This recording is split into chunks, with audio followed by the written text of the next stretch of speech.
Assalamualaikum warahmatullahi wabarakatuh. Alhamdulillahi rabbil alamin wassalatu wassalamu ala asyrafil mursalin habibina wa syafi'ina maulana Muhammadin wa ala alihi wa ashabihi wa man ittaba'ahu ila yaumiddin. Sungguh berbahagia saya bisa bertemu dengan calon-calon ahli surga. Ini calon jadi semuanya. Kan banyak calon yang gak jadinya. Iya, kalau caleg, capres ya yang jadikan sebahagia. Tapi kalau untuk mencalonkan jadi calon ahli surga, asal kita telusuri jalurnya pasti jadi ahli surga semuanya.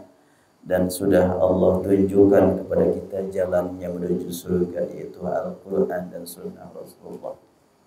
Karena itu kita mari sama-sama mengkaji satu atau dua ayat Al-Quran yang ayat ini sangat familiar buat semuanya, yaitu saya ambil dari surat Yasin. Ini buku yang sudah saya tulis. Alhamdulillah sejak pertengahan pandemi, tepatnya adalah Oktober 2020, saya mulai kembali menulis buku-buku, ya mulai tadabbur Al-Quran sejak jilid 1 sampai surat Al-A'raf 8 jilid, loncat dulu ke surat Yasin. Nah ini surat Yasin segini, ini tadabbur Al-Quran. Dan saya ambil nih dari buku ini nih. Ini judulnya Rindu Husnul Khatimah. Pasti semuanya rindu husnul khatimah. Kalau sudah tua-tua begini makan yang dibayangkan ingin husnul khatimah aja. Gak terlalu jauhnya. Gak ada cita-cita ingin keliling Amerika, Eropa. Yang penting mah ingin husnul khatimah. Gak tahu usia kita sampai kapan. Ya Allah, kita sudah diingatkan selalu oleh Allah dengan sekian banyak yang sudah pergi meninggalkan kita, usianya di bawah kita. Sekarang kita masih diberi waktu sampai saat ini. Sama sekali tidak kita duga 10 tahun yang lalu kita tidak tahu akan hidup sampai tahun ini, sampai hari ini. Bahkan dengan pandemi kita diberitakan terus dengan sekian banyak kepergian saudara-saudara kita menghadap kepada Allah. Dihubungkan dengan pandemi maksudnya. Tanpa pandemi juga jadwalnya sudah tetap dari dulu. Entah ada penyebab pandemi ataupun tidak, jadwal kepergian sudah ditetapkan oleh Allah Subhanahu wa taala. Dan insya Allah karena barusan disebut-sebut autobiografi saya, ya. Saya adalah lahir, ini baterainya barangkali sudah. Ya. Bismillah. Ya, saya lahir 65 tahun yang lalu di Cianjur dan tinggal di Riung Bandung, dan sekarang sekeluarga ikut ke sini semuanya. Karena saya biasa setiap malam Jumat suka pertemuan keluarga. Karena sekarang harus ke sini, udah saya ajak aja semuanya ke sini. Jadi saya punya 5 anak, 3 putri, 2 putra, cuma 1 putri di Madinah bersama suami dan anaknya. Nah, kemudian yang 4 ikut ke sini semuanya. Yang putri 3 sudah pada nikah, tinggal 2 putra yang belum. Begitu aja lah biografi namanya, cukupnya. Panjang-panjang tuh. Dan alhamdulillah sekarang sedang diberi oleh Allah izin untuk menulis buku lagi, dan sekarang sudah siap mungkin dicetak sekitar 12 jilid tentang Al-Quran, dan ini antara lain surat Yasin yang sudah saya bawa. Kemudian isinya ini diantaranya ayat 81 akan saya bacakan di hadapan Bapak dan Ibu semuanya. Saya bacakan dulu. A'udzubillahi minasyaitonir rajim. أوليس الذي خلق السماوات والأرض بقادر على أن يخلق مثلهم بلى وهو الخلاق العليم. أوليس الذي خلق السماوات, bukankah zat yang telah menciptakan langit, semua langit, wal arda dan bumi, biqadirin, maha kuasa, ala an yakhluqa mislahum, untuk menciptakan yang lainnya seperti langit, seperti bumi, seperti isi-isinya. Yang saat ini kita sedang menikmati hidup di muka bumi, Allah maha kuasa menciptakan makhluk lain setelahnya. Hancur langit, hancur bumi, dan semuanya kita akan hancur. Tinggal kita mempersiapkan diri untuk mengisi kehidupan di masa mendatang. Setelahnya Allah mengembalikan kita, entah seperti apa kita nanti tampil di akhirat. Yang jelas, waktu kita sedang di alam rahim gak membayangkan hidup saat ini kan. Demikian pula kita sedang di alam dunia gak bisa membayangkan bagaimana hidup di akhirat nanti. Yang jelas, sewaktu kita di alam rahim tidak merasa sempit kan. Setelahnya kita ke alam dunia baru tahu kalau di alam rahim itu sempit. Demikian pula sekarang di dunia tidak merasa sempit. Nanti kalau sudah ke akhirat baru akan tahu bahwa dunia itu sempit. Akhirat lebih luas. Bahkan disebutkan tentang surga. Kita banyak bicara surgawinya supaya semangat ibadah gitu. Bicara neraka takut terus kan gitu.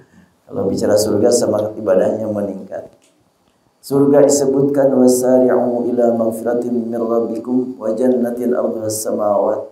Bersegeralah kamu manfaatkan waktu yang tidak tahu berapa hari lagi, berapa bulan lagi untuk bisa bernafas. Manfaatkan sebaik mungkin demi meraih ampunan Allah. Di balik ampunan ada surga menunggu yang luasnya seluas bumi dan langit semuanya disatukan. Bumi saja belum terjangkau semuanya oleh kita. Belum terjelajahi, jangankan sebumi. Sejauh barat saja belum. Bagaimana kalau sebumi? Dan bumi gak ada apa-apanya dibandingkan dengan langit. Langit lebih luas. Satu langit dibahas oleh para ahli. Di sana ada galaksi raksasa yang menampung ratusan triliun bintang. Satu bintangnya lebih luas daripada satu bumi. Oh, bagaimana ratusan triliun. Dan itu baru langit pertama itu. Bagaimana langit kedua, ketiga, sampai ketujuh. Al-Quran menyebutkan walaqad zayyana as-samaa'a dunya, sungguh telah kami hiasi langit yang pertama yang terdekat ke kita dengan sekian banyak bintang-bintang. Bagaimana langit kedua, ketiga, rasanya belum terdengar para ahli membahas tentang langit selanjutnya gitu, apa isinya, jarak dari satu langit ke langit berikutnya. Nah, surga itu semua langit. Makanya jangan sampai kecil hatinya. Untuk mendapatkan kursi di surga, luas surga. Beda dengan kursi DPR, terbatas. Surga mah luas sekali, nggak ada batasannya. Dan Allah Subhanahu wa Ta'ala mempersilakan kita untuk bersegera memanfaatkan waktu demi meraih nikmat surga melalui ampunan terlebih dahulu. Wasari'u ila maghfiratin min rabbikum.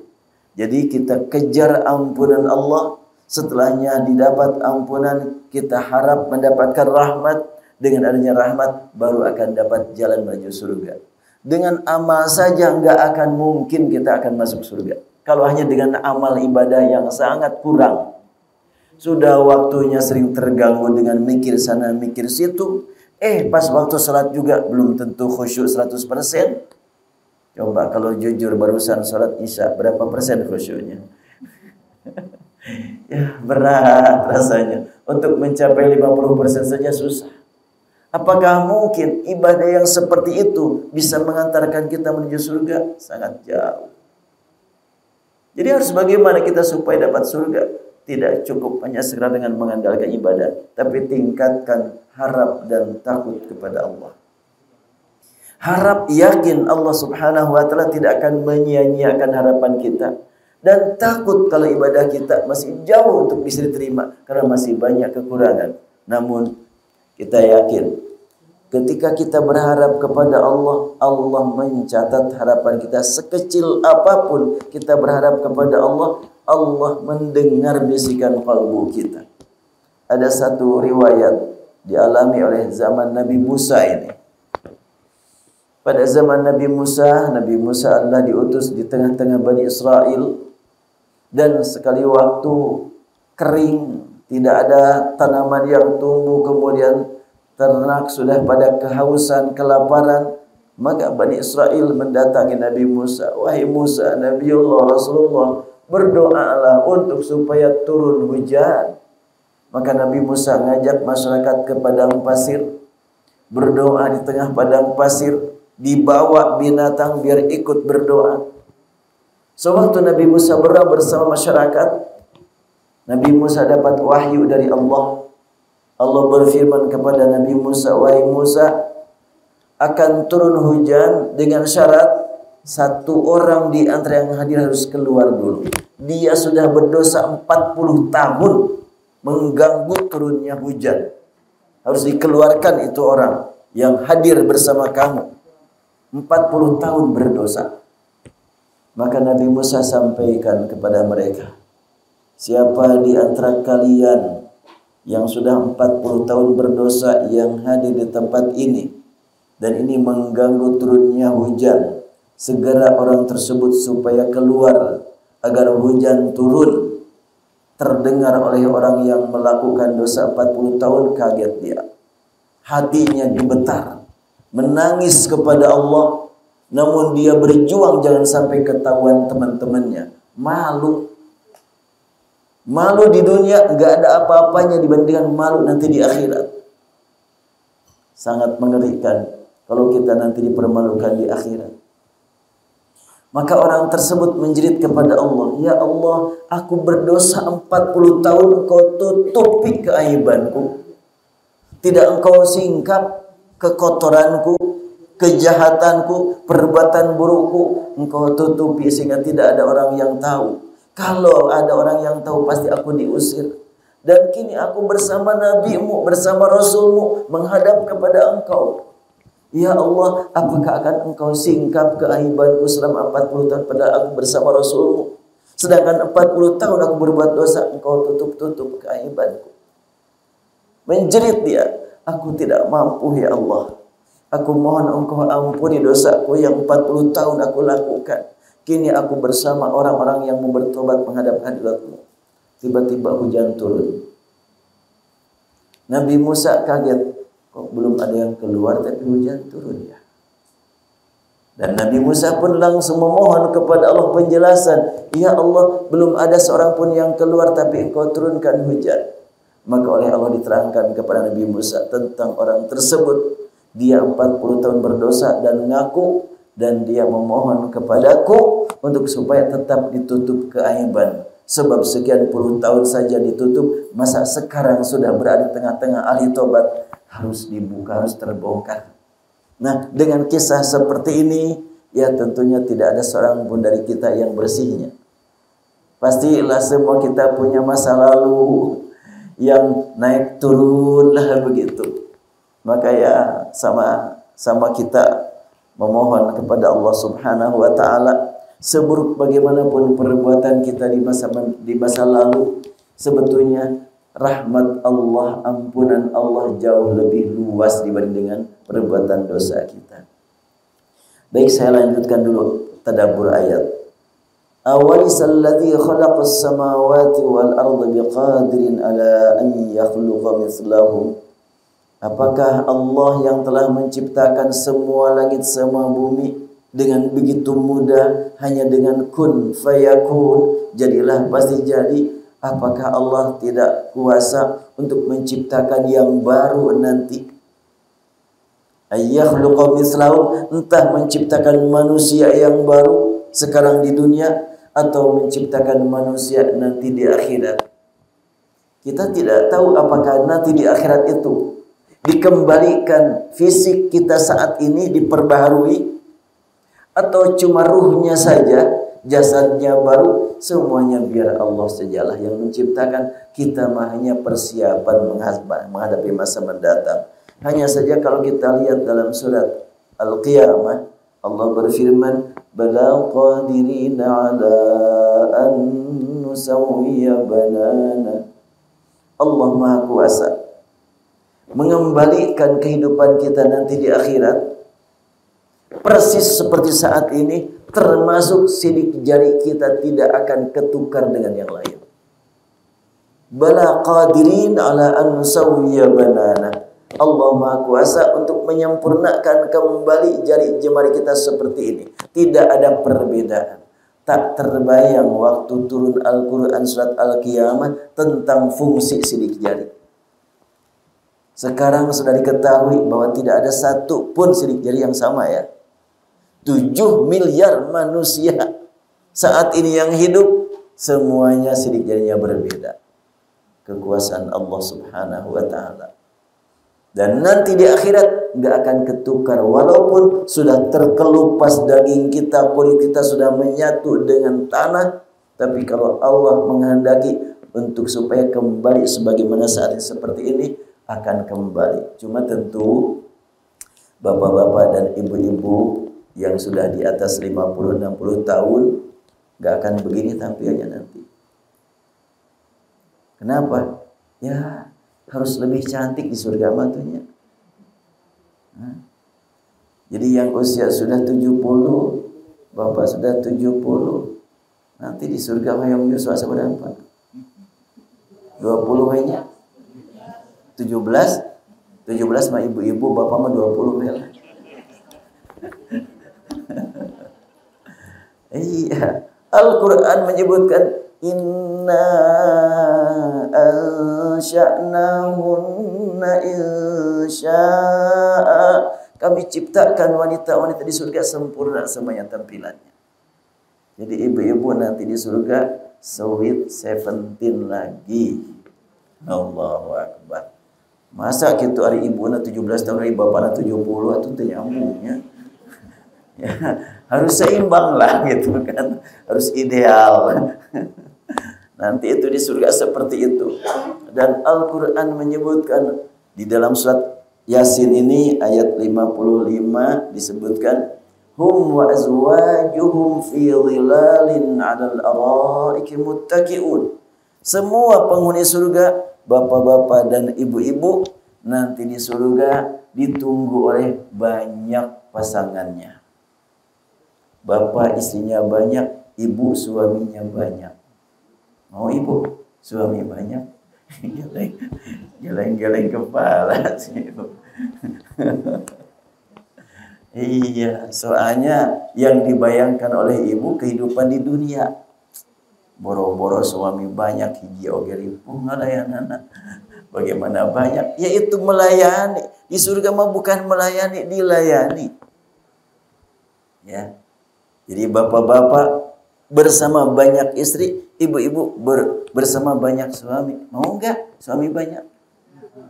Tuh masih begini. Iya, soalnya masih memahami ayat surga dengan ukuran dunia. Padahal beda. Untuk akhirat itu diimani, bukan dipahami. Apalagi dirasakan, belum sampai pikiran kita ke surga. Belum sampai perasaan kita ke akhirat. Hanya iman untuk surga, untuk neraka itu. Jadi, kumawetnya dikasihnya sama Allahnya. Ibu-ibu dikasih suami 1000, terima ibu. Ya Allah, Al-Quran tidak menyebutkan khusus buat bapak-bapak, enggak.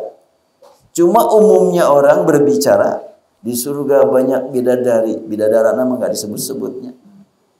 Padahal Al-Quran menyebutkan hum wa azwajuhum fi dhilalin 'alal araiki muttaqi'un. Mereka para penghuni surga, mau bapaknya, ibunya, bersama banyak pasangannya. Dan tidak ada berantem di sana. Tidak ada kecemburuan sosial. Tidak ada perebut harta, enggak ada. Semuanya sudah Allah sediakan. Makanya kalimat Al-Quran surat Yasin ayat 81 kalimatnya khalaqa, telah menciptakan, yakhluqu, nanti menciptakan, khalaq, pencipta. Ini terulang kalimat khalaqa sampai 3 kali dalam satu ayat. Artinya telah menciptakan, sudah ada, dan akan tetap Allah menciptakan yang baru yang belum kita ketahui, dan Allah pencipta yang maha tahu. Baik, saya terangkan. Jadi saya bahas surat Yasin ini per ayat, ada pelajaran dari ayat, pelajaran dari ayat begitu, biar mudah memahaminya. Pelajaran dari ayat, sungguh keterlaluan jika masih ada orang mengaku sudah maju dalam kehidupan hari ini, namun masih mempertanyakan tentang kehidupan sesudah mati. Keterlaluan. Sudah banyak bukti hidup mati terus ciptaan Allah Subhanahu wa taala. Sudah berapa kali manusia meninggal sejak zaman Nabi Adam sampai sekarang? Sudah berapa banyak yang meninggal dan sudah berapa banyak yang lahir? Susah untuk didata. Dan Allah Maha Kuasa menciptakan, setelahnya semuanya mati, Allah kembalikan kehidupan manusia di alam akhirat nanti.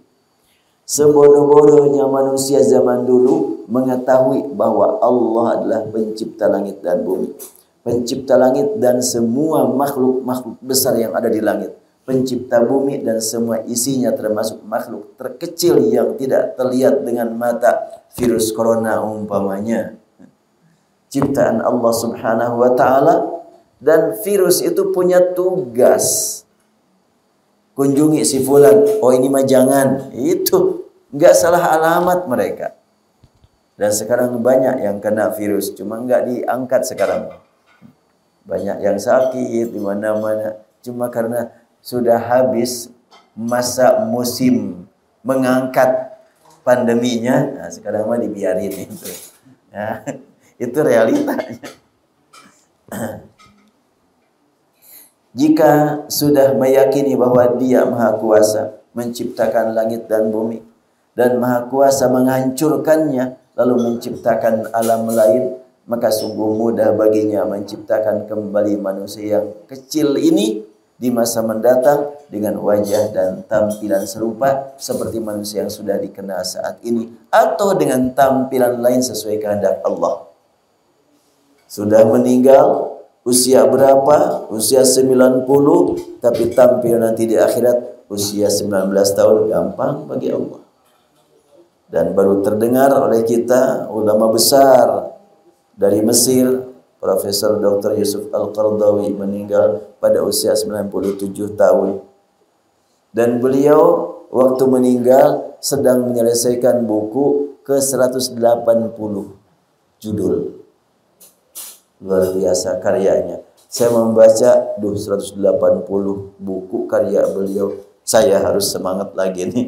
Aduh, subhanallah. Beliau itu nulis terus. Beliau itu berangkat dari Qatar ke Mesir di pesawat zaman dulu, sebelum ada laptop, sebelum ada komputer. Itu di pesawat itu nulis terus. Turun dari pesawat siap dicetak buku. Hanya perjalanan dari Qatar ke Mesir, nulis terus pakai tulis tangan. Produktif betul beliau. Kemarin sudah meninggal dalam usia 97 tahun. Itu 97 tahun itu Masehi, Hijriahnya 100. Nah, sekarang juga ya ibu pemenyi yang 60 Masehi, Hijriahnya sudah 62-nya. Entah asal muda wae. Saya umpamanya Masehi 65, Hijriahnya sudah 67.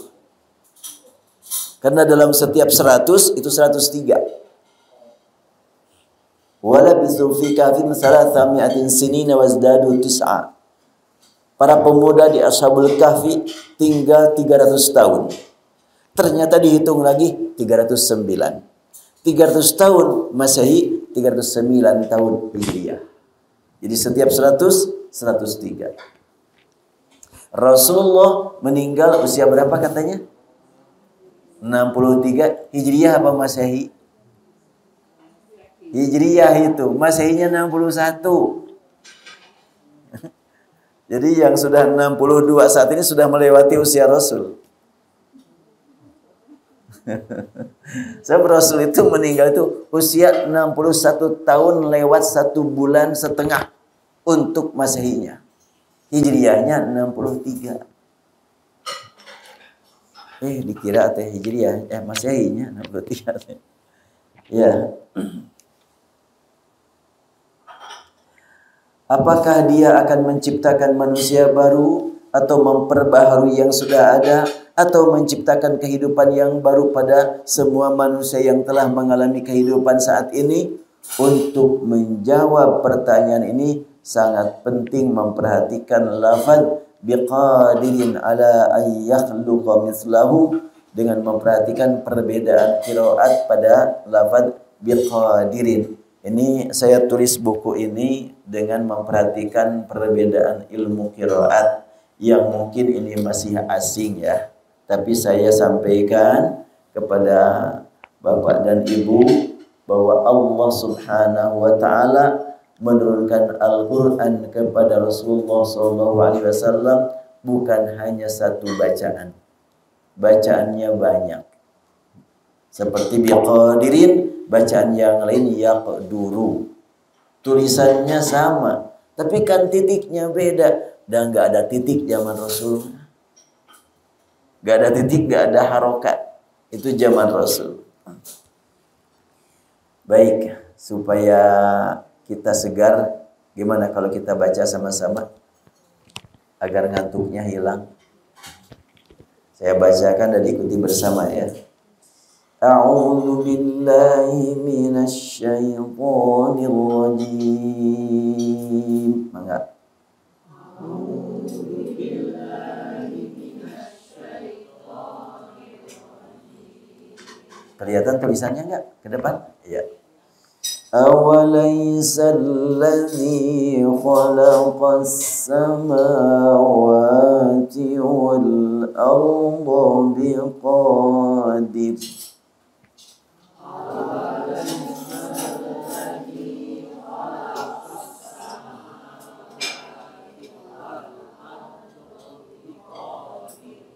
Biqadirin ala an yakhluqa mislahum.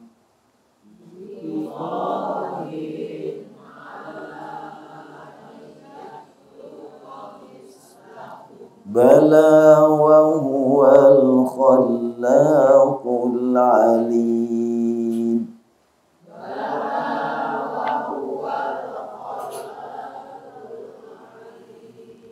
Ya, alhamdulillah.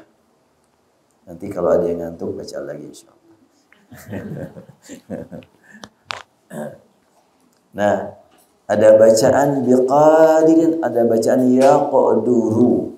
Kalau biqadirin artinya Allah Maha Kuasa selamanya tanpa batas waktu, dulu, sekarang dan masa mendatang. Kalau yaqduru, Allah sekarang kuasa kalau mau menciptakan yang baru. Artinya Allah tetap menciptakan yang baru terus. Dengan aja bacaan yaqduru. Tapi kalau biqadir itu sifat, kalau yaqduru kata kerja. Nah, dengan adanya dua bacaan ini, dan ini bacaan semuanya dari Rasulullah, dari Jibril, dari Allah Subhanahu wa taala. Bagi yang, tapi kalau sepuh-sepuh mah enggak menggunakan IG biasanya mah. Kalau yang muda-muda mah biasa menggunakan Instagram. Nah, saya sekarang melalui Instagram dengan alamat Cahaya Huruf Al-Quran suka membahas yang begini-begini itu dibahas terus, dan alhamdulillah banyak pengikutnya dan banyak sekali yang berminat. Bahkan kemarin Ustaz katanya boleh enggak saya kursus ilmu qiraat. Ada lagi yang macam-macam permintaan ya, insyaallah. Baik, lafaz yaqduru artinya kuasa dan mampu, memberi isyarat bahwa Allah berkuasa saat ini dan masa mendatang untuk menciptakan apa saja yang Dia kehendaki, termasuk manusia yang sama dengan manusia yang sudah ada. Dalam hal apakah persamaan itu akan terjadi? Berbagai kemungkinan. Tidak ada yang ada sulit bagi Allah Subhanahu wa taala. Semuanya mudah-mudah saja untuk menciptakan manusia baru namun berkaitan dengan manusia lama, atau mengubah kondisi manusia dari kondisi siap beribadah menjadi kondisi yang akan menikmati balasannya. Kita sekarang siap ibadah, nanti di akhirat siap menerima balasan dari Allah, bukan siap lagi berharap memang. Dari kondisi yang dihadapkan kepada rasa takut dan harap menjadi kondisi yang hanya takut saja atau harap saja? Ini yang sangat penting buat kita. Di dunia saat ini terkadang kita takut, terkadang kita harap biar punya bekal buat masa mendatang. Mau kita kejar yang ditakuti saja atau yang diharap saja? Kalau kita mengejar yang diharap saja, sekaranglah banyak meningkatkan amal ibadah. Kalau kita siap saya menghadapi yang ini, terserah mau ibadah ataupun enggak. Sebab nanti di akhirat cuma salah satu. Hanya mendapatkan yang diharapkan saja atau hanya mendapatkan yang ditakuti saja kalau nanti di akhirat. Kalau sekarang di dunia ya kita kadang-kadang harap, kadang-kadang takut, kadang-kadang sakit, kadang-kadang sehat, supaya kita betul-betul membaca kehidupan di masa mendatang. Nanti di akhirat ada yang sakit selamanya, ada yang sehat selamanya. Nah, bagaimana rasanya sakit? Sekarang dikasih percobaan oleh Allah. Ada yang sakit. Terkadang kita juga mendapatkan nikmat sehat, nikmat makan. Alhamdulillah barusan semuanya kita sudah menikmati makannya. Yang penting kita mah enak makan. Makanannya mau enak atau enggak enak, makan yang penting. Banyak orang yang makanannya enak-enak tapi nggak enak makan. Ada lagi yang ala kadarnya tapi enak makan terus. Ada yang gitu. Saya mau mengingatkan diri saya sendiri. Waktu saya dulu masih kecil, Bu ya. Hidup sama nenek. Karena ibu saya meninggal waktu saya masih bayi. Masih balita. Sebelum usia 2 tahun saya ditinggal wafat oleh ibu. Jadi saya hidup sama nenek. Nenek bikin surau dengan menebang pohon kelapa di kampung, digergaji pakai manualnya. Dari atas satu orang gini, dari bawah kan gini terus. Itu kan 5 menit aja udah keringetan itu. Kemudian nenek saya menyediakan makanan untuk tukang gergaji 2 orang, 1 liter nasi karena agak lain nasinya, dikurangi airnya biar kuat gitu. Tapi kalau untuk keluarga agak lembek. Sediakan nasi untuk 2 orang 1 liter hanya dengan teri bakar tambah sambal goang, ya sambal goangnya di Bandungnya. Nah kemudian itu tidak sampai 5 menit makan sudah habis itu. Luar biasa. Nenek saya datang, "Mang, seep sanguna." "Seep, kurang keneh henteu." "Nya sok aya keneh mah." Saliter berdua cuma sebentar habis. Luar biasa. Orang miskin dikasih nikmat makan melebihi orang kaya ternyata. Urusan itu kan adil Allah Subhanahu wa taala. Terkadang makannya sederhana mereka nikmati. Sekian banyak orang yang hartanya triliunan bingung mau makan apa tuh ya? Cari sini, cari situ, bosen. Ya Allah, itulah Allah Maha Adil. Baik, kita lanjutkan lagi. Nanti di akhirat kita hanya mengambil salah satu. Enak selalu. Na'udzubillah, jangan sampai menderita selalu. Untuk supaya kita mendapatkan enak selalu di akhirat, capek-capeklah sekarang. Bagi orang yang tidak mau capek sekarang di dunia, siap-siap capek di akhirat. Na'udzubillah. Kita mohon kepada Allah, jangan sampai kita terkena yang capek nanti di akhirat. Gerah juga.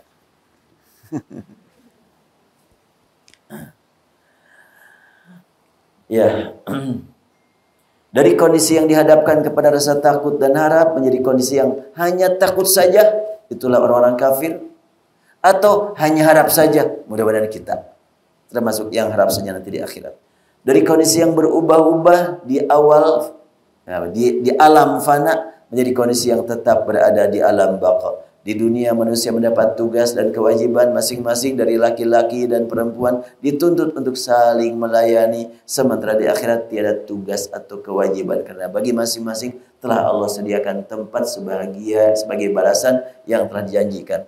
Jadi tadi sudah saya sampaikan, bapak dan ibu di akhirat itu semuanya dilayani, enggak melayani. Jangan takut nyebutnya.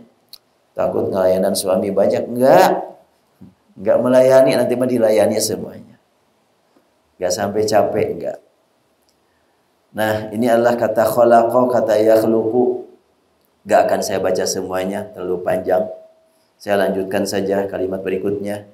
Innama amruhu idza arada syai'an an yaqula lahu kun fayakun.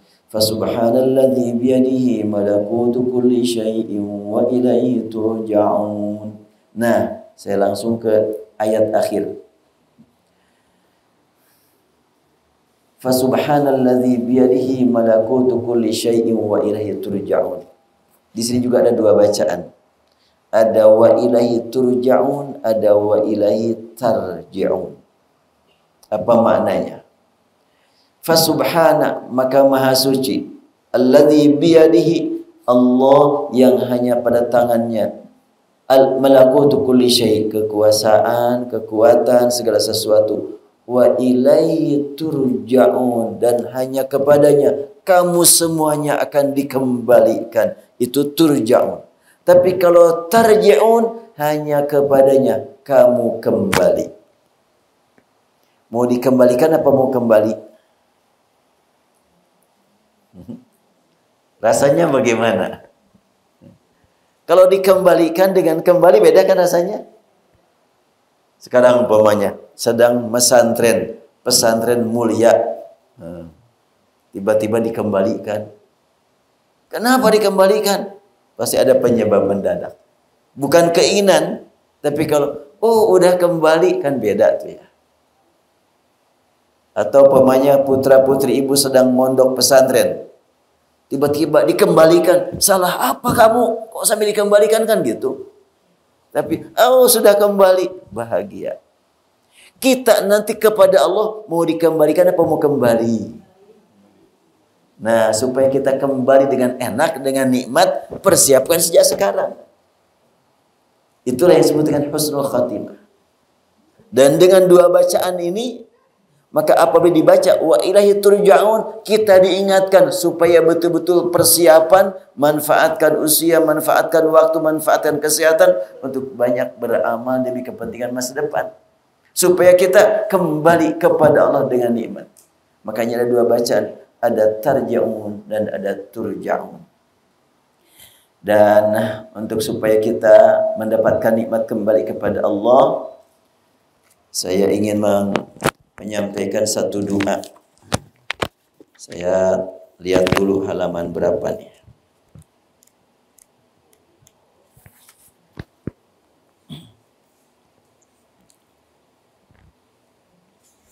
Wah, harus dicari nih. Rindu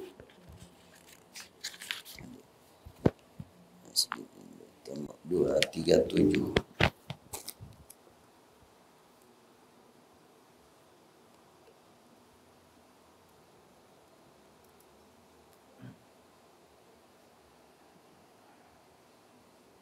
Ada doa yang sangat tepat kalau kita gunakan untuk sujud, doa sujud ya.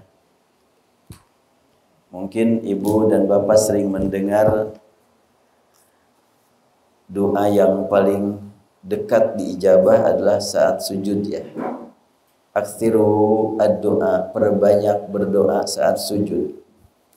Saya bacakan satu hadis dari Qais bin Ubbad.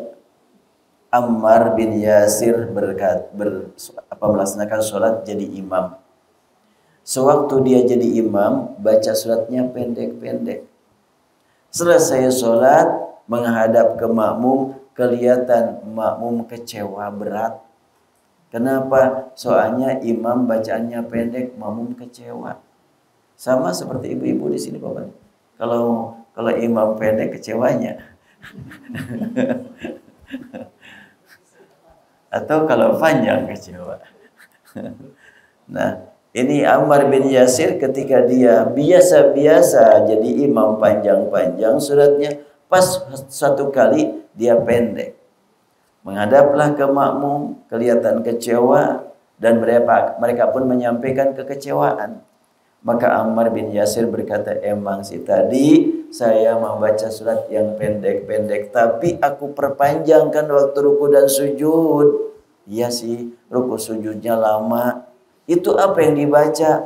Ammar bin Yasir menyatakan, aku lagi ruku, lagi sujud, membaca doa yang biasa dibaca oleh Rasulullah waktu ruku dan sujud. Apa doanya? Ini insyaallah kita bahas nih. Allahumma bi'ilmikal ghaiba wa qurratikal khalqi ahyini ma'alimtal hayata khairan li wa tawaffani idza alimtal wafata khairan li. Doa ini sangat tepat dibaca oleh para bapak-bapak, ibu-ibu yang sudah di atas 60-an ini. Apa maknanya? Ya Allah, Engkau saja yang maha tahu masa depan. Aku mohon ya Allah, dengan ilmu Engkau terhadap masa depan, Engkau berikan kepadaku yang tepat menurut Engkau bagiku. Apakah usia panjang atau usia pendek, terserah Engkau. Kira-kira mau berdoa begitu enggak? Kalau memang panjang usia, tambah amal ibadah, tambah bekal buat akhirat, panjangkan umurku. Apabila memang dengan pendek usia aku mendekati husnul khotimah, kapan saja aku serahkan diriku padamu ya Allah. Itu dibaca waktu ruku dan waktu sujud. Allahumma bi'ilmikal ghaiba wa qudratikal khalqi ahyini ma'alimtal hayata khairan li. Ya Allah, hidupkan aku selama hidup lebih baik bagiku menurut Engkau. Dan wafatkan aku kalau memang saat wafat itu lebih baik bagiku menurut Engkau, kapan saja. Ini sudah tingkat tinggi ketawakalan ini. Kapan wa irha wa maut, manu penting mau husnul khotimah. Inilah doa yang dibaca oleh Rasulullah SAW. Yang kalau Rasulullah pasti mau panjang mau pendek nambah amal terus. Tapi buat kita enggak tahu nih. Makanya kita mohon kepada Allah untuk meraih nikmat husnul khatimah. Antara lain dengan doa ini. Cuma enggak dibawa nih bukunya, cuma ada satu di sini. Tapi di mobil ada enggak? Ada yang di mobil ya? Oh ada katanya di mobil. Nanti kalau umpamanya ada yang perlu, ada di mobil sana. Wa tawaffani idza alimtal wafata khairan li. Ya Allah, wafatkan aku ketika memang wafat lebih baik bagiku. Tapi waktu di sujud ini gimana cara bacanya? Teu apal atunya. Ya, tentunya tidak mesti waktu sujud doa ini dibaca kapan saja. Kalau belum hafal ya dibaca. Kalau sudah sering nanti akan hafal, dibaca waktu ruku dan sujud. Panjang nih. Wa as'aluka khasyataka fil ghaibi wasyahadah. Ya Allah, aku mohon padamu agar Engkau berikan kepadaku nikmat takut padamu. Takut kepada Allah itu nikmat ibadah. Beda dengan takut kepada binatang buas, kita harus lari. Takut kepada Allah, dekati Allah. Bedanya di situ kan? Takut kepada makhluk, jauhi yang kita takuti. Takut kepada Khalik, dekati dia. Nah, kita mohon kepada Allah agar ibadah kita khusyuk, maka harus memohon Allahumma inni as'aluka khasyataka fil ghaibi wasyahadah. Atau enggak usah terlalu panjang, kita baca saat ini dan diikuti bersama ya. Allahumma, silakan. Allahumma bi'ilmika al-ghaiba. Allahumma bi'ilmika al-ghaiba wa qudratika alal khalqi wa qudratika alal khalqi ahyini ma alimtal hayata khairan li wa tawaffani idza alimtal wafata khairan li. Sampai di situ saja sudah luar biasa kalau kita mohon kepada Allah. Ya Allah, berikan kepadaku usia yang panjang disertai dengan taufik hidayah yang mengantarkan aku dapat mengisi kehidupan lebih dekat menuju ridhamu, kan gitu maksudnya itu. Dan manakala sudah tiba saatnya wafat, berilah aku nikmat husnul khatimah, wafatkan dalam keadaan baik menurut Engkau. Permohonan ini ringkas tapi ini meliputi semua makna yang kita perjuangkan saat ini. Ya, saya termasuk yang harus sering berdoa dengan doa ini. Karena saya juga sama lah gitu. Sudah seperti ini. Kalau sudah kita seperti sudah tua, maka mungkin sebentar lagi wafatnya. Mungkin tidak lama lagi. Betul enggak? Kalau masih muda, mungkin masih lama, mungkin sebentar lagi. Kalau sudah tua, mungkin sebentar lagi, mungkin tidak lama lagi. Iya, cuma salah dua di antara dua. Bukan salah satunya, dua-duanya. Kalau sudah seperti ini maka ya sebentar lagi lah. Makanya sangat penting bagi kita untuk sering-sering berdoa dengan seperti ini. Nah, lanjutannya adalah saya bacakan terjemahnya saja. Ya Allah, aku mohon padamu agar engkau berikan kepadaku nikmat takut saat ibadah sehingga khusyuk terus. Dalam kondisi entah saat ibadah sendirian ataupun bersama-sama. Dengan permohonan seperti ini, insya Allah kita qiyamul lail setiap malam dalam keadaan khusyuk. Sedang sendirian qiyamul lail khusyuk. Sedang bersama orang lain insya Allah khusyuk. Kalau kita mohon kepada Allah, as'aluka khasyataka fil ghaibi wasyahadah. Terus wa kalimatal ikhlas fil ridha wal ghadab. Berilah aku nikmat ikhlas dalam segala kondisi, sedang marah, sedang senang, ingin selalu ikhlas. Ikhlas senang dan ikhlas benci dan ikhlas cinta dan ikhlas marah. Bagaimana marah dengan ikhlas karena Allah? Atau benci karena Allah? Kita membenci kemungkaran, membenci kemaksiatan, tapi tidak membenci orangnya. Orang yang ahli maksiat, kita sayangi jasadnya, kita benci, kita murkai perbuatannya. Makanya amankan dia dari perbuatan munkar. Bagaimana caranya? Kita panggil, kita ajak makan, kita nasihati. Supaya dia meninggalkan kemaksiatan. Kemudian, as'aluka na'iman la yanfad. Aku mohon kau berikan kepadaku nikmat hidup tidak ada akhirnya. Jangan sampai dengan mati selesai nikmat. Justru dengan mati kita menuju kenikmatan yang hakiki. Sebab di dunia nikmat lagi cuma sebentar. Apalagi sudah semakin tua, makannya semakin sedikitnya. Sebab kalau overdosis nggak enaknya ke perut kita kalau sudah tua. Dulu masih bisa berapa porsi gitu, sekarang ya Allah cukup berat rasanya, tersiksa kelebihan makan. Padahal uang nama lebih banyak dari dulu, yang dimakan lebih sedikit. Makanya kadang-kadang suka merenung, itu orang sampai punya uang triliunan kok masih aja kerja nyari duit, ngapain gitunya? Mungkin kita berpikir kalau uang sudah sebanyak begitu, mau udahlah dibikin pondok, masjid, pesantren selesai. Ya ngomongnya begitu, kalau punya nggak tahu juga sih.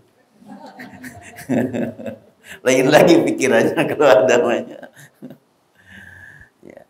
Wa qurrata ainin la tanqati. Mohon kepada Allah ketenangan kalbu untuk selama-lamanya. Di dunia ketemu dengan cucu nikmat gitunya. Sampai kita bertemu di akhirat melihat. Dalam Al-Quran disebutkan kan wildan mukhalladun bi akwabi wa abari wa ka'sim min ma'in la yusadda'una anha wa la yunzifun. Nanti di akhirat anak-anak menyambut orang-orang yang masuk surga dengan membawa air minum, disambut, disampaikan indahnya luar biasa anak-anak nanti di akhirat. Enggak lebih daripada indahnya saat ini. Oh, luar biasa. Dan kita merasakan di dunia saja sedang capek. Kalau sudah melihat anak lucunya, hilang rasa capek. Bagaimana nanti di akhirat? Enggak ada capek tapi dihibur terus. Ini yang kita maksudkan. Wa qurrata ainin la tanqati. Ingin supaya merasakan ketenangan hati selama-lamanya. Wa as'aluka ridha bil qada. Dan aku mohon kau berikan kepadaku nikmat ridha dengan semua keputusan engkau. Wa bardal aish ba'dal maut. Dan kesejukan hidup setelahnya mati. Dan ini yang paling utama kita mohon kepada Allah. Waladzatan nazar ila wajhik. Ya Allah, berilah aku nikmat bertemu dengan Engkau. Bagaimana sekarang bapak dan ibu ketika punya keluarga jauh, ada yang kuliah di luar negeri, tidak terbayang kapan akan ketemu. Kemudian pas bertemu bahagia kan ya? Saya mengalami, Bu, sewaktu putri saya yang kedua berangkat kuliah ke Turki sendiri, perempuan, cukup berat melepas itu. Pas sudah setahun, tahun kedua, saya berangkat ke sana nengok bersama istri. Dia saya lihat dari jauh sudah nunggu di bandara. Pas langsung kita bertemu, langsung saya peluk, hati gemetar.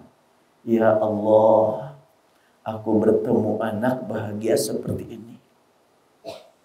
bagaimana bertemu dengan yang menciptakan anakku dan engkau ya Allah. Dan bagaimana bahagianya bertemu dengan yang menciptakan aku, engkau lah.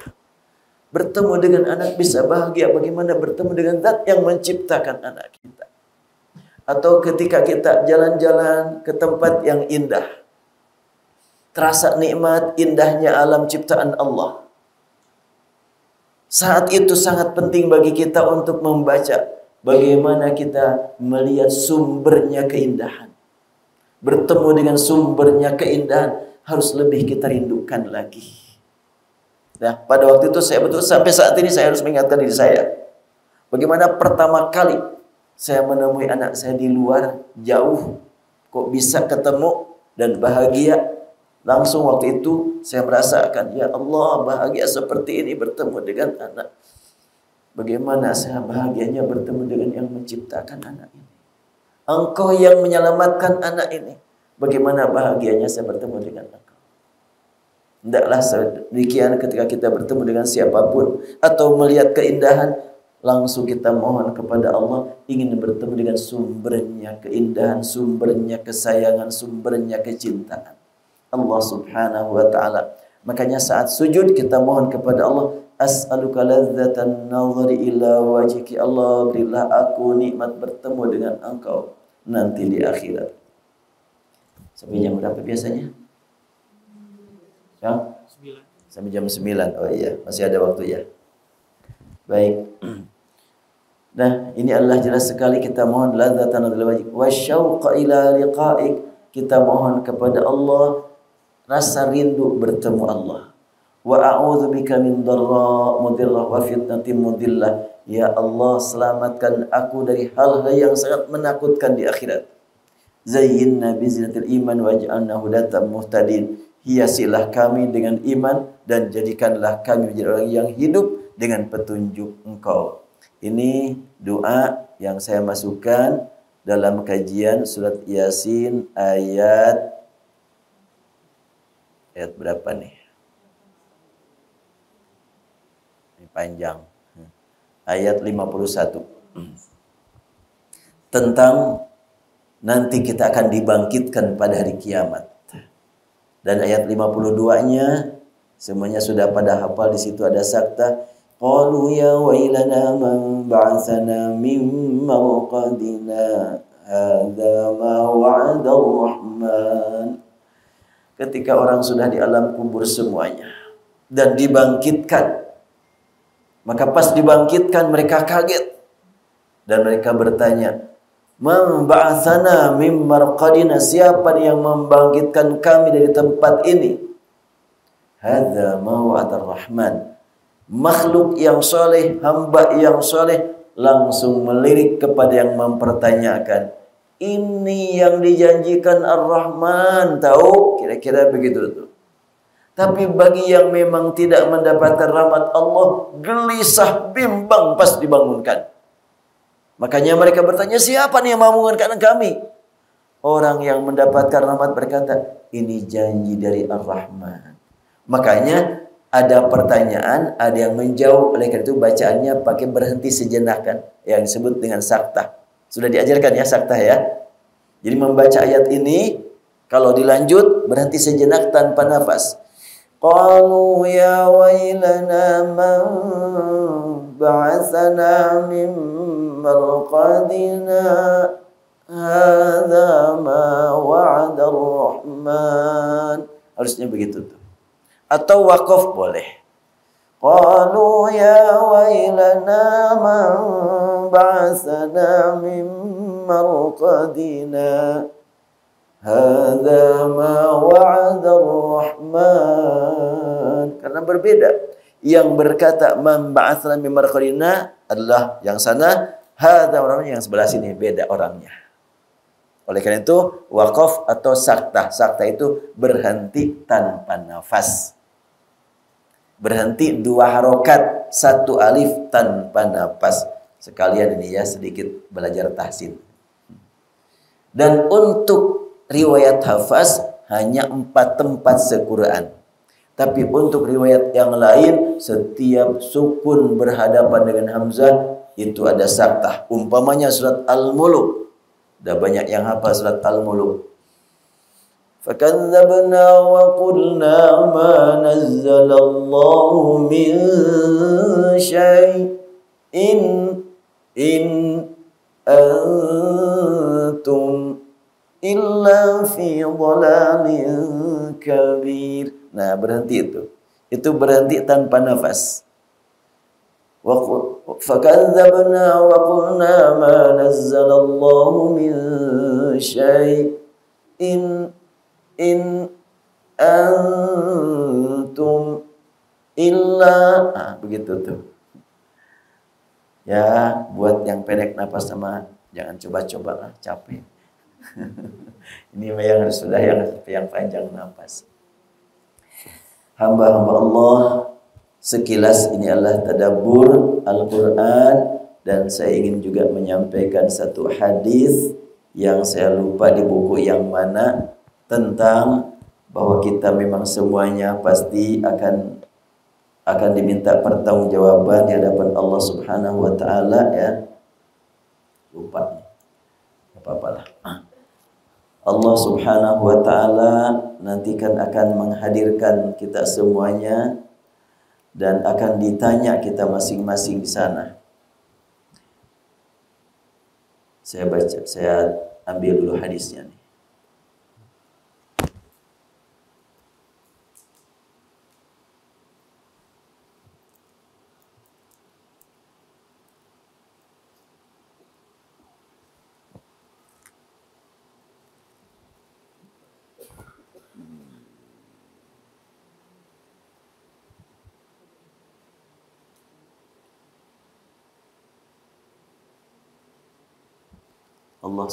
Rasulullah SAW bersabda, la tazulu qadama 'abdin hatta yus'ala an umrihi fima afna, ya, wa an ilmihi fima fa'ala fi, wa an malihi min aina iktasabahu wa fima anfaqa, wa an jasadihi fima ablah. Ini hadisnya agak panjang dikit hadisnya. Dan sekarang mah sudah dikasih teknologi, gak usah pergi ke perpustakaan cari hadis teh. Cukup we dina laptop. Dulu mah kiai di kampung, al ilmu fi sudur la fi sudur, ilmu teh dina dada, lain dina catatan, lain manteu. Ilmu di laptop. So di laptop mah lengkap gitu.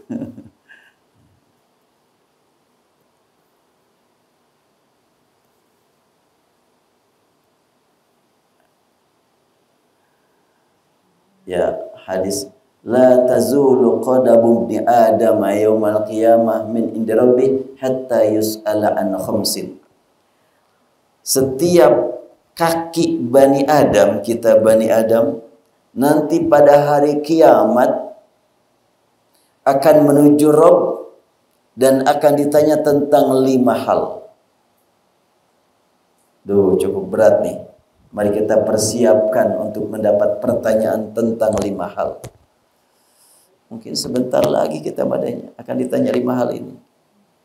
Sebentar lagi atau tidak lama lagi. Pertama, an umrihi fima afna, tentang usia. Dihabiskan dalam apa saja usia kita. Allah.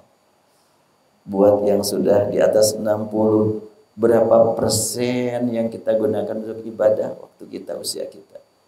Buat yang di bawah 50, berapa persen waktu yang sudah digunakan untuk ibadah ini? Mari kita evaluasi saat ini. Dan kita ingat-ingat saat ini juga ketika kita menyalahgunakan waktu. Enggak, saya mah enggak menyalahgunakan waktu. Ngan kulit pakai ngobrol mungkulnya, ngobrol dia membuang-buang waktu itu. Kalau ngobrol tidak pakai judul, tidak pakai sasaran yang utama, Allah. Belum lagi kalau umpamanya dipakai nonton yang tidak bermakna. Biasanya kalau bapak-bapak makan dipakai nonton bolanya. Berapa jam nonton bola teteh? Ya tuh hiburan we, betul hiburan. Realitanya banyak orang yang nonton bola tersiksa. Terutama kalau yang dia dukung itu kalah, wah tersiksa.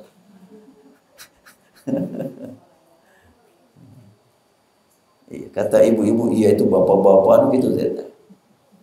Kata si bapak, wah ibu-ibu juga banyak yang tersiksa nonton sinetron. Manjarkan teh hiburan, seperti ada yang nangis coba. Iya, masuk ke rumah sepi gitu, tapi senal banyak di luar. Nah, apa nih? Oh, ternyata lagi serius nonton sinetron.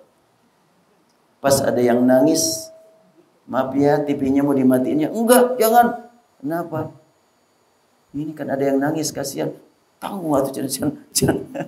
Ya kalau mau hiburan mah jangan nangis. Mau ceritanya sedih ataupun bahagia, ketawa aja kalau memang hiburan. Coba. Sama itu bapak-bapak nonton bola. Kalau memang betul-betul hiburan nonton bola, mau kalah mau menang, pemain mah kalah menang dapat duit, penonton nggak dapat apa-apa. Tapi penonton yang bimbang gelisah. Bahkan di luar banyak ada sampai cerai itu suami istri itu gara-gara nonton bola. Suaminya nonton kesebelasan A, istrinya yang B, yang kalah suaminya dicerai itu istrinya. Kelewatan. Ya baik, kita kembali tanya diri kita. Berapa lama usia kita sampai saat ini dan berapa persen yang kita gunakan untuk ibadah kepada Allah?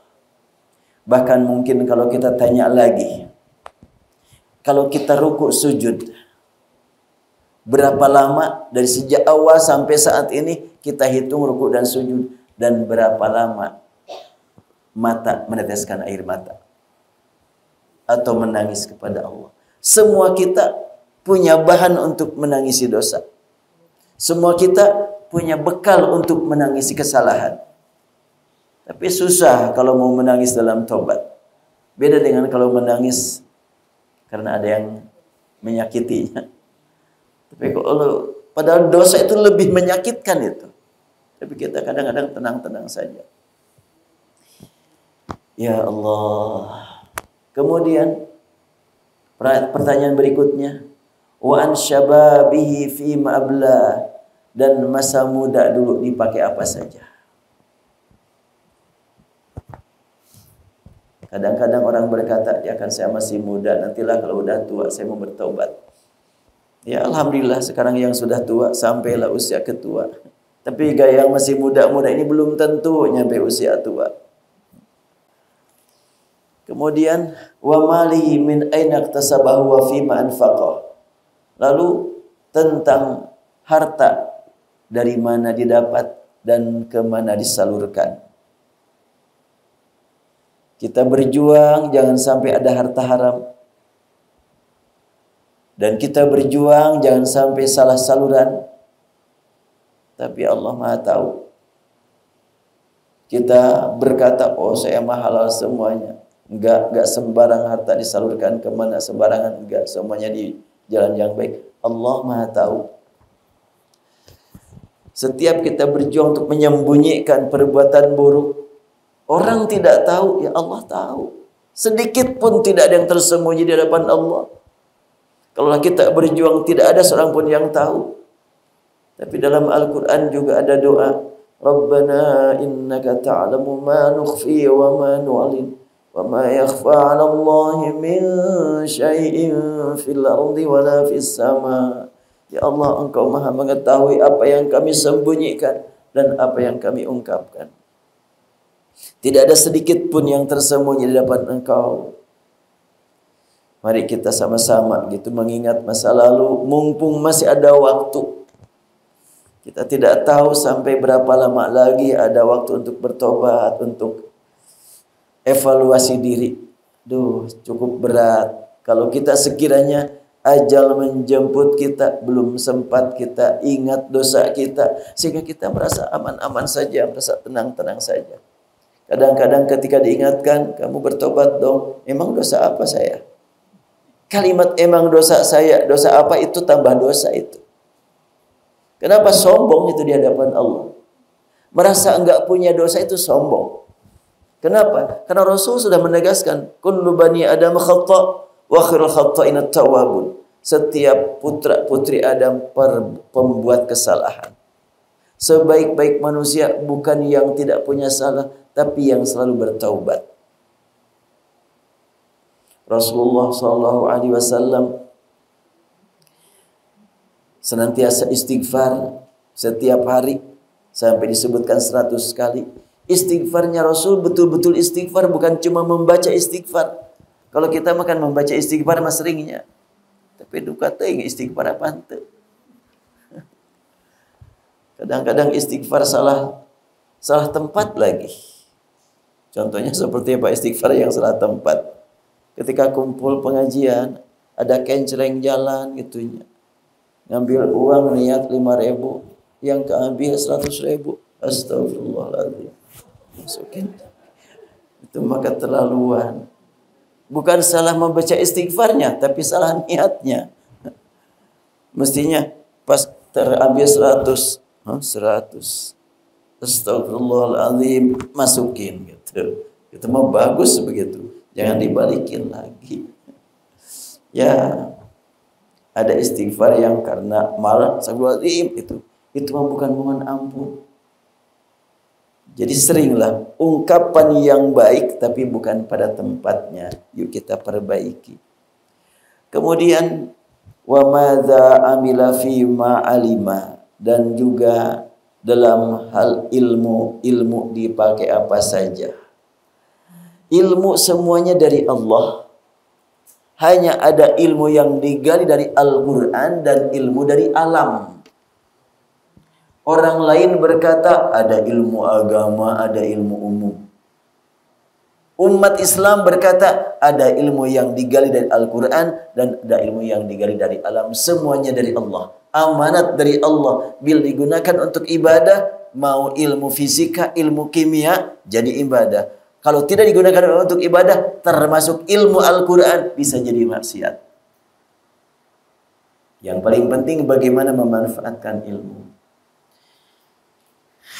Karena itu ya kita sama-sama memohon kepada Allah Subhanahu wa taala agar Allah berikan kepada kita kesempatan yang tidak tahu berapa lama lagi ini benar-benar kita gunakan untuk meningkatkan kualitas amal dengan penuh keyakinan bahwa Allah melihat dimanapun kita berada, Allah mendengar semua bisikan kalbu kita, dan Allah Maha menyaksikan semua perbuatan yang telah kita lakukan sejak zaman dulu sampai saat ini.